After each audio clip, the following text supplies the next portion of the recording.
Hi everyone, welcome back to the channel. Today I'm drawing Zuko and I'm going to walk you through my process from the very first sketch all the way to the final painting. I will be also sharing some techniques and little discoveries I've made recently that seriously changed how I work. So stick around, there is a lot to unpack and let's get into it. First things first, let's talk setup. I'm working in IBIS Paint and for the canvas I use a customized size that gives me enough room for detail while keeping the quality solid. For the brushes I keep it simple, just three for the whole painting.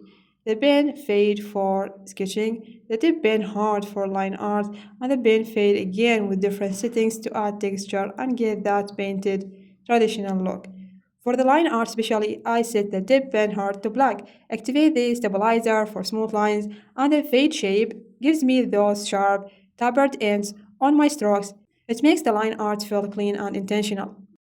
Before we dive in, I want to quickly explain clipping masks. I use them constantly and I want you to understand why. I will use a flame as a quick example. I start by sketching the flame shape, then on a new layer below the sketch, I use the lasso fill tool to fill in the shape with a flat color. Now I add another new layer on top, and this is where I activate the clipping mask. What the clipping mask does is simple. It locks your painting to the shape on the layer below. Anything you paint on that clipped layer stays inside the shape. It can't bleed outside. No messy edges, no going out of bounds. This is a game changer for adding shading and highlights cleanly and quickly. You will see me use it all the time throughout this video. Alright, now the actual drawing. You can see here I actually started with the full grayscale steady first. This is something I really recommended, working in black and white before you even think about color. It forces you to focus on values, light and shadow, and the overall form without getting distracted by color choices. In this piece, you can see Zuko holding his dual dew swords over his shoulder, that warrior pose confident and ready. I blocked it in all the big shapes of the muscles, the shadows, the highlight, everything in just grays. And that is where the lasso fill tool really shines. You can see those clean, bold shadow shapes across the chest and arms, not blending yet, just clear decisions about where the light hits and where it doesn't. Working in grayscale first also helps me later when I'm adding color. Because the values are already solved, I just needed to bring the color on top and everything reads correctly. I start with a gray base color. The reason for that is two things. A gray is a neutral, so it doesn't affect the colors I paint on top of it. But more importantly, here I'm using to select the exact area I want to work in and apply a mask over it, so everything stays contained. Once the base is done, I start adding skin tones. I'm not going into detail yet at this point, I'm just laying down the big shapes and big strokes to get the overall color feel right. Light areas, dark areas, shadow zones. I'm using the lasso fill tool here because it's fast and it gives me clean intentional shapes. My hand is really used to it now, it just flows. I block in the darker tones to start suggesting where the shadows fall and where the light hits. The goal at this stage is to get the big picture right before I even think about details. Okay, here is something I recently discovered that I'm obsessed with. I call it the blur blend technique. Here is how it works. Take the layer you want to blend and duplicate it. Keep the original layer intact underneath. On the duplicate, apply the blur tool to the parts you want softened, then reduce the opacity of the blurred layer. What you get is that really beautiful settled blend, smooth gradient without losing the sharpness of the original underneath. It's like having the best of both worlds. I use this especially on skin tones and anywhere I want a soft transition without it looking muddy. Try it, it's a small thing but makes a huge difference. Now for the main piece, the royal portrait of Zico's Asphalt Lord. I started this one using the Loomis method to construct the face.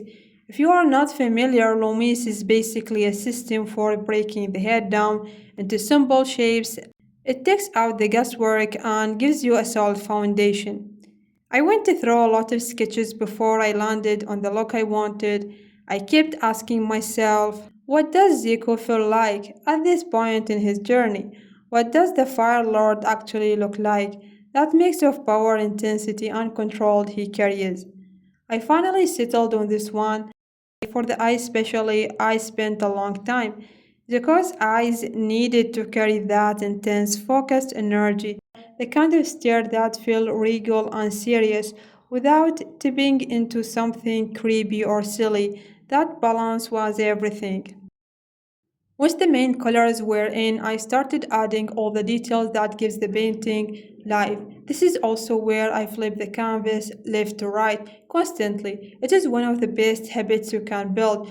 Flipping reverse things that your eyes get used to and stop seeing proportions that are slightly off, angles that feel wrong. Catch it early and fix it.